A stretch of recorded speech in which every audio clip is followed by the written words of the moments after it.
video on audiences and how they read, engage with, and consume the media from different contexts. This is part of VCE Media Unit 3, narratives and their context. And this video will specifically look at how audiences engage with film narratives.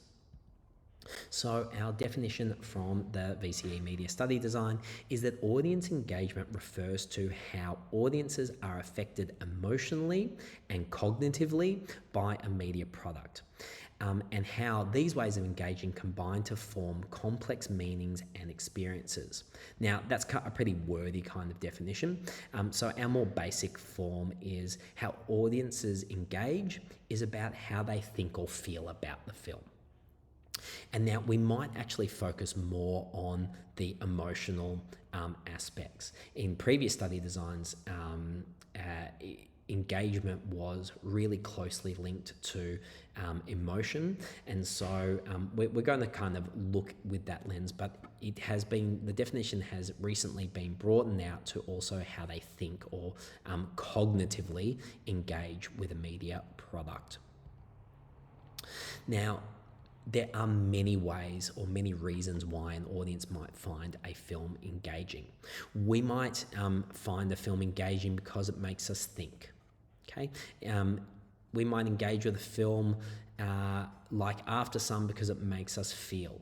And so engagement isn't necessarily about liking it, because the feelings and the things that we're influenced to think about might be challenging, but they're still drawing us in. The idea of engagement is that, we lean forward and we sit on the edge of our seat. We're not looking at our phone, that we are kind of interested in that media narrative.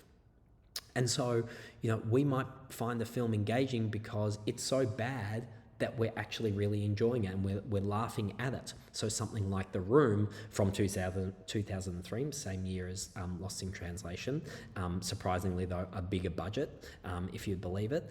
We watch something that's so bad that it's actually good, right? And we enjoy it for that reason. We might find the film engaging just for the sheer spectacle of it, right? Those big cinema movie moments like something from Avengers Endgame, we might find that's particularly engaging, even if we don't necessarily leave the cinema changed by what it's made us think about or what it's made us feel. We might find films are relatable. We might find the characters in them share experiences that we have previously had, and we're seeing a little piece of our life up on the cinema screen. And of course, there are many other reasons why we might enjoy watching a film. And so in terms of Lost in Translation, the original audience or the intended audience was engaged by a number of these things. So the emotive and experiential structure of the film.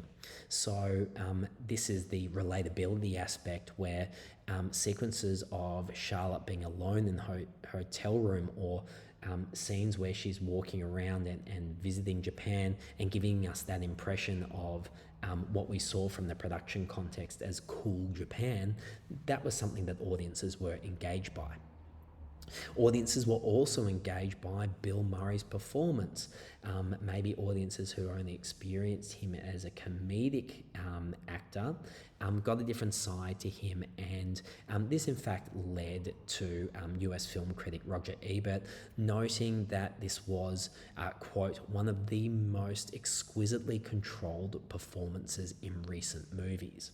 So people were heavily engaged by Bill Murray's performance.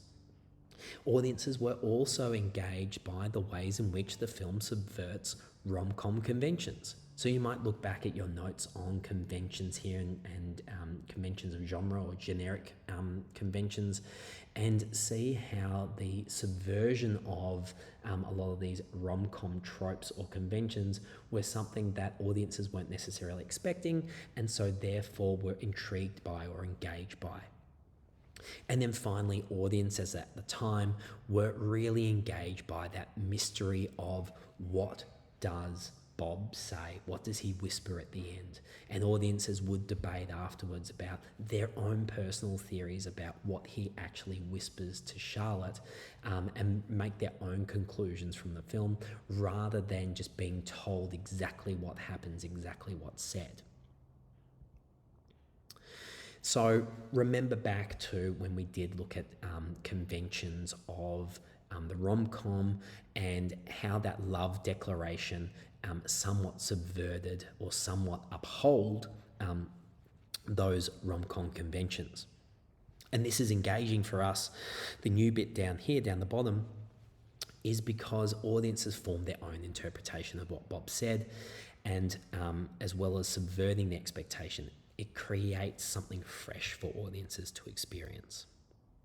Similarly, when Bob leaves and walks away, and we get that needle drop moment of the Jesus and Mary chains, just like honey, we're engaged because we are kind of reaching our own conclusions about what would happen, and we imagine as to whether they find each other again or whether they're separated forever.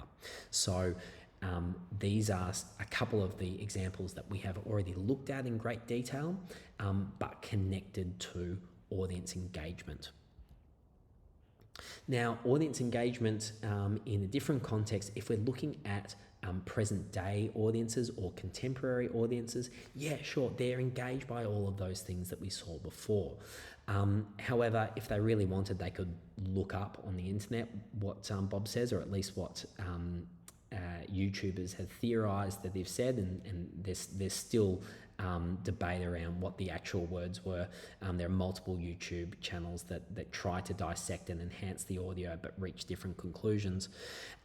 So that might be one thing, that mystery might be something that they are no longer engaged by.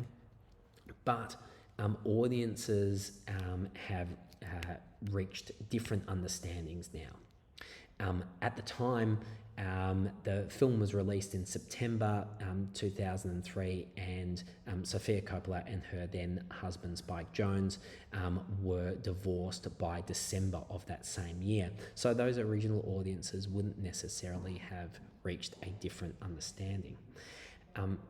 But audiences now, particularly those who are aware of what was happening in Sofia Coppola's life, would form the understanding of the Charlotte and John relationship as representing Sofia Coppola's own marriage at the time.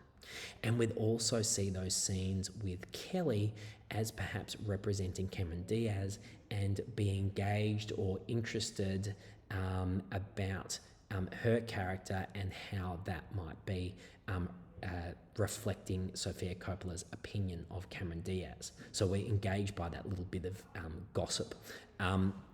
Also, subsequent readings of the film, this has been a film that's been written about quite a lot by film theorists and academics, and a lot of debate has centered around the intellectual readings of the film, such as this opening shot reflecting John Cassare's paintings and perhaps subverting the male gaze. Again, this is something that we've already spoken about, but we can now connect this to how audiences today are engaged, because there is more information about the film than what the original audiences would have engaged with. Something else that audiences in the contemporary context would be engaged by is an evolved understanding of Sofia Coppola's frequently explored themes of young women characters being trapped in what is referred to as the gilded cage. So these are young female characters who are seen to have everything in the world. So they're quite wealthy, they are privileged in many ways, and Sofia Coppola presents them as still being sad and perhaps not necessarily having the life that we on the outside would imagine, that's not also that's cracked up to be. Now, at the time, Lost in Translation was only Sofia Coppola's second film, but audiences can now see and are engaged by the similarities to her subsequent films like Marie Antoinette, Somewhere, and Priscilla. We also see similar uses of the same sort of themes or motifs. So we saw there before the famous Sofia Coppola window shot, where we have one of these gilded caged characters staring out longingly out of a window. This was something that we saw frequently in Lost in Translation, but it has occurred in many of Coppola's other films. We can also pick up on the motif or the similar use of bathtubs and water as a symbol to represent sadness and isolation. So we see our characters in Lost in Translation submerging in water when they're feeling isolated or out of touch, and we see that this is something that occurs elsewhere in Sofia Coppola's films. As kind of evidence of this evolved engagement with Lost in Translation, we can refer to a New York Times article written in November 2023, around the same time that Coppola's latest film, Priscilla, was released. This article was titled Sofia Coppola and All the Sad Girls, and it was written by film critic Emily Yoshida. And she said, quote, "For 25 years, Sofia Coppola's films have served as a stylistic manual for how to be sad, or at least disaffected, in our modern age." At the time, audiences would only have 2 of her films, and so wouldn't necessarily piece together that this was kind of the main theme that she is going to explore in all of her artworks. Yoshida notes how Coppola's effortlessly cool style and consistent exploration of what it's like for a young woman in this, quote, gilded cage. I should probably explain that expression too. So gilded means like golden, so this golden cage, right? This privileged position, and yet it's something that isolates us from the rest of the world. It's actually more of a prison than it is to have all these riches and privileges for it to be a positive thing. And so she says these young women in the gilded cage has become her filmmaking legacy, whereas in 2003, audiences at the time wouldn't necessarily understand that she was developing this as her legacy. And that's how audiences engage with or think or feel about Lost in Translation, and how we can see a difference between the audiences in the original reception context in 2003 compared to our contemporary context today. Thanks for watching.